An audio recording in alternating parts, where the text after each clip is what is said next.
ये बात लाना चाहते हैं कि जो एफए कैंडिडेट्स हैं वो 30 दिन से प्रोटेस्ट कर रहे हैं। सर थोड़ा मैं स्टार्टिंग से ब्रीफ पे जाऊंगा कि जो हमारी ये नोटिफिकेशन थी वो 16 दिसंबर 2020 में रिलीज होती है। उसके बाद ये हमारा पेपर जो है वो 4 बार पोस्टपोन किया जाता है। फाइनली हमारा जो एग्जाम है वो 6 मार्च 2022 में होता है, जिसकी डॉक्यूमेंट वेरिफिकेशन रिजल्ट के बाद कंप्लीट हो चुकी है। मतलब सर हम अपने बिल्कुल फाइनल स्टेज पे आ चुके हैं आज। अब उसके बाद जेकेपीएसआई का एग्जाम होता है। जेकेपीएसआई में कुछ एलिगेशंस आती हैं जिसके बेसिस पे इंक्वायरी बिठाई जाती है और जेकेपीएसआई को स्क्रैप कर दिया जाता है। सेम फियर सेम डर आज हम कैंडिडेट्स के बीच में था। हमारे एग्जाम में भी इंक्वायरी है।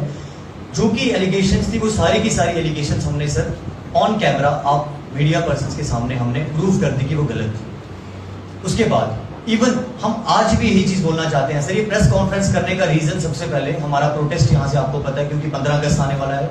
हम बिल्कुल कोऑपरेट करते हैं सर सरकार के साथ। हमें पता है कि सिक्योरिटी रीजंस की वजह से यहाँ पे नहीं बैठने दिया जाएगा और हमने ये डिसाइड किया था कि आज से हम यहाँ पे प्रोटेस्ट 15 अगस्त तक अपना हम डिस्पर्स हो गए वहां से। आज प्रेस कॉन्फ्रेंस के थ्रू सर एक लास्ट मैसेज हम देना चाहते हैं कि हमारी लिस्ट को स्क्रैप ना किया जाए, हम बच्चों को कंसीडर किया जाए। ये 972 फैमिलीज का मैटर है सर। 1.5 साल की मेहनत है हम बच्चों की। एक एक बच्चे ने मेहनत की हुई है सर। फिर भी अगर किसी को लगता है, गवर्नमेंट को लगता है इसमें कोई भी ऐसा एलिमेंट है, हम रिक्वेस्ट करेंगे सर, हम वेलकम करेंगे सीबीआई इंक्वायरी का, हम वेलकम करेंगे आपकी इंक्वायरी का। आप प्लीज उन्हें बाहर करें, फिल्टर करें। लेकिन जो फाइनल हमारी कॉल है वो scrap is not a solution. Scrap ना किया जाए लिस्ट को सर। ये हम बच्चों के साथ गलत हो जाएगा। हम बच्चों ने मेहनत की, उनके साथ गलत हो जाएगा। सर मैं कुछ और चीजें मीडिया के थ्रू यहाँ पे लाना चाहता हूँ। ये जेकेएसएसबी का प्रेस रिलीज है सर।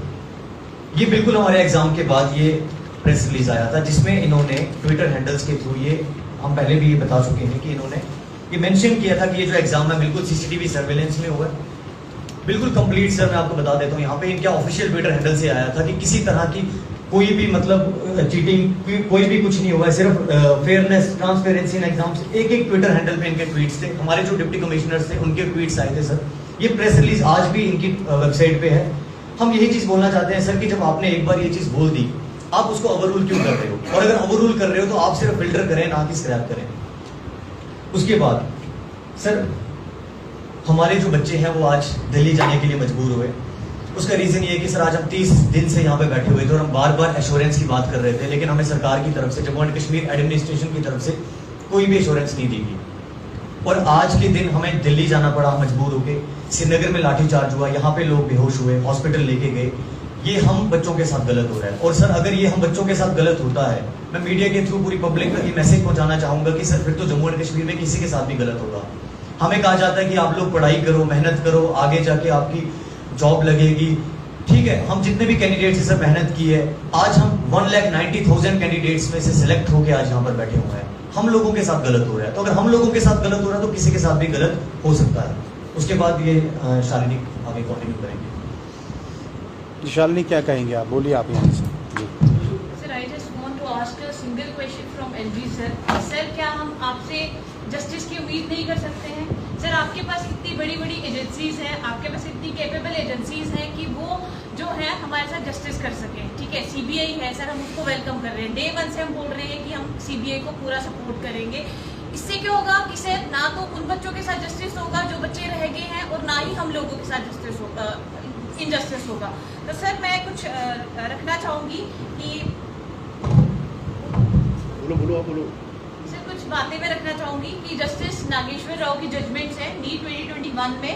उन्हें बोला है कि मतलब स्क्रैप जो है वो सोल्यूशन नहीं है सर। अब अगर आप स्क्रैप करते हो तो सर ये उन हार्ड वर्किंग स्टूडेंट्स के साथ बहुत इनजस्टिस होगा। सर दूसरा जेईई मेंस का अभी 2022 में क्या हुआ कि सर 24 बच्चों ने, स्टूडेंट्स ने 100% स्कोर किया, जिसमें से 5 बंदों पे एलिगेशंस थे कि उन्होंने कुछ अनफेयर मीन से जो है वो सीट कवर करी हुई है। तो सर उन जो 5 बंदों पे एलिगेशंस थे सर उनको विदहेल्ड किया। बाकी जो प्रोसेस था वो आगे फर्दर उन्होंने प्रोसेस जो था सर वो कंप्लीट करवाया। तो सर मैं यही बोलूँगी हमारे पास इतनी एजेंसीज हैं, अगर आपको लगता है कि फिल्ट्रेशन कैसे करें तो सर आपने बाद में भी तो फिल्टर करना है ना। सीबीआई क्यों बुलाई है? सीबीआई इसीलिए बुलाई गई है कि आप जो बच्चे इसमें इन्वॉल्व हैं या जो भी हैं जेकेएसएसबी के ऑफिशियल्स या एडमिनिस्ट्रेशन की तरफ से कोई बंदा, तो सर उसको बाद में भी तो आपने फिल्टर करना है, तो आप पहले ही करो। शालिनी, एक चीज़ पूछूंगा मैं आपसे, आपके जो एग्ज़ाम के बाद आपके पूरे डॉक्यूमेंट वेरिफिकेशन हो चुकी है, यानी कि नौकरी पूरी मिलने का चांस था, तो बाद में क्यों रोका गया? पहले क्यों नहीं रोक लिया गया इस चीज़ को?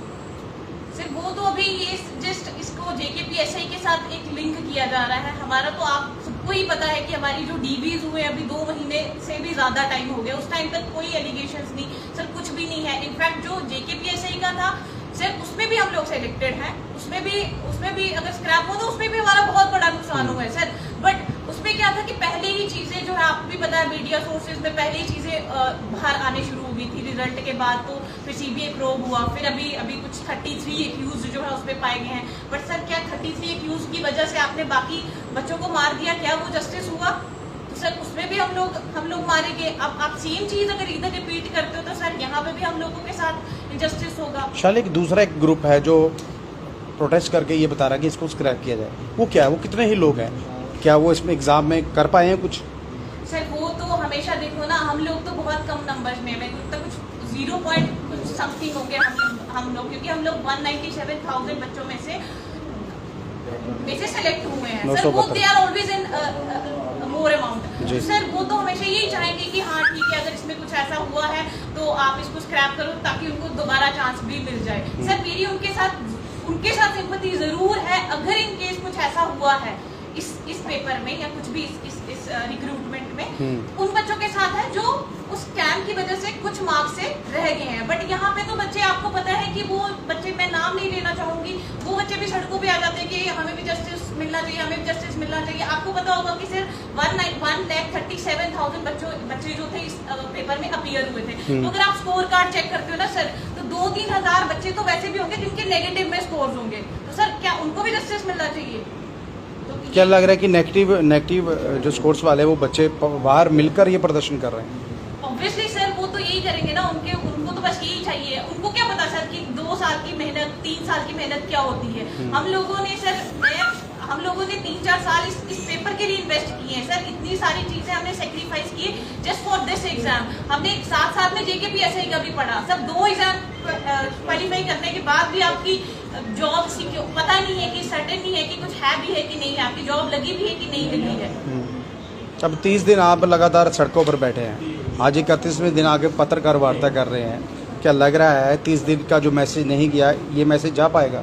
सर मैं तो एलजी सर से यही बोलना चाहती हूँ सर, अगर आपको लगता है प्लीज हमने इतनी मेल्स डाली है, हमने इतनी अप्रोच करी है आपको कि सर हमसे एक मीटिंग करो आप, पर सर एलजी सर ने हमें सुना नहीं। बट हाँ, आज मैं आपके मीडियम के थ्रू ये एलजी सर से बोलना चाहूंगी कि सर हम जेन्युइन बच्चों को, हम हार्ड वर्किंग बच्चों को भी आप कंसीडर करो ना। स्क्रैप जो है ये सोल्यूशन नहीं होगा सर। आप लोग हमारे दोबारा गले घोट रहे हो, हमें दोबारा मारा जा रहा है, किन वजह, किसी दूसरे की वजह से सर हमें पिसा जा रहा है। तो सर ये बिल्कुल गलत है सर।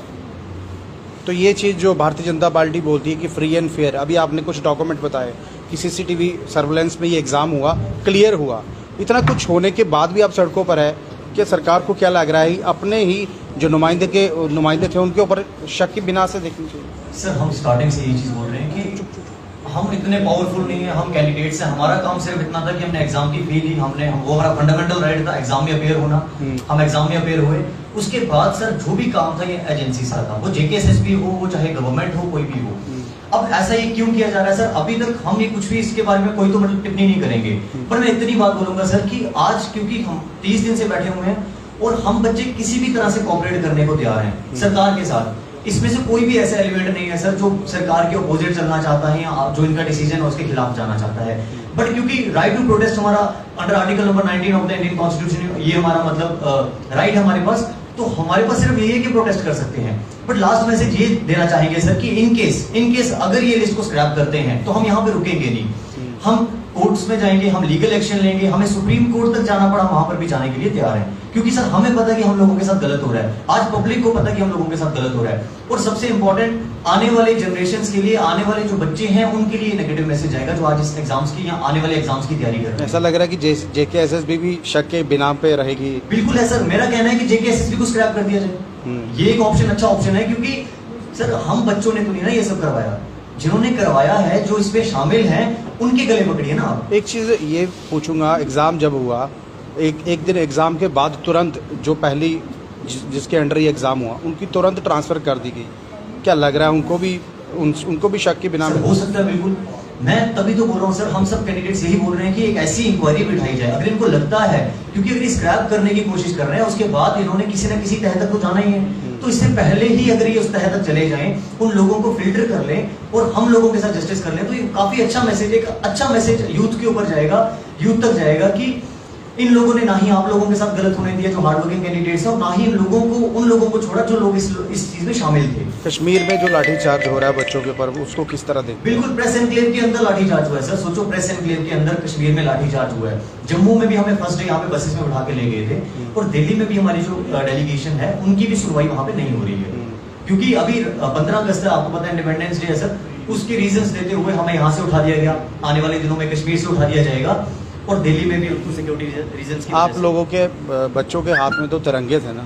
बिल्कुल, तिरंगे होने के बावजूद भी आपको यहाँ से हटा दिया? सर हमारे हाथ में, हमारे दिल में तिरंगे हैं, हम भी इस देश के नागरिक हैं, हम भी इस यूटी के नागरिक हैं, बट प्रॉब्लम इस टाइम ये हो रही है कि सर हमारी बात को नहीं सुना जा रहा है, ये ब्यूरोक्रेसी इतनी रिजिड हो गई है इस टाइम पे कि सर सुनी ही नहीं जा रही है बात, कोई भी यहाँ पे एडमिनिस्ट्रेशन की तरफ से आके बात करने को अभी तक तैयार नहीं है। मैसेज क्या रहेगा सर? लास्ट मैसेज यही है जो स्टार्टिंग से अभी तक रहा है कि हम किसी भी तरह से कोऑपरेट करने को तैयार हैं, बस हमारी लिस्ट को स्क्रैप ना किया जाए, फिल्टर किया जाए, अगर इनको लगता है बीच में कोई भी ऐसा एलिमेंट है, अदरवाइज सर ये वही बात है कि नेगेटिव मैसेज आएगा और आने वाले टाइम के लिए, आने वाले एग्जाम्स की भी कोई गारंटी नहीं है, बस यही फाइनल मैसेज है सर हमारी तरफ से।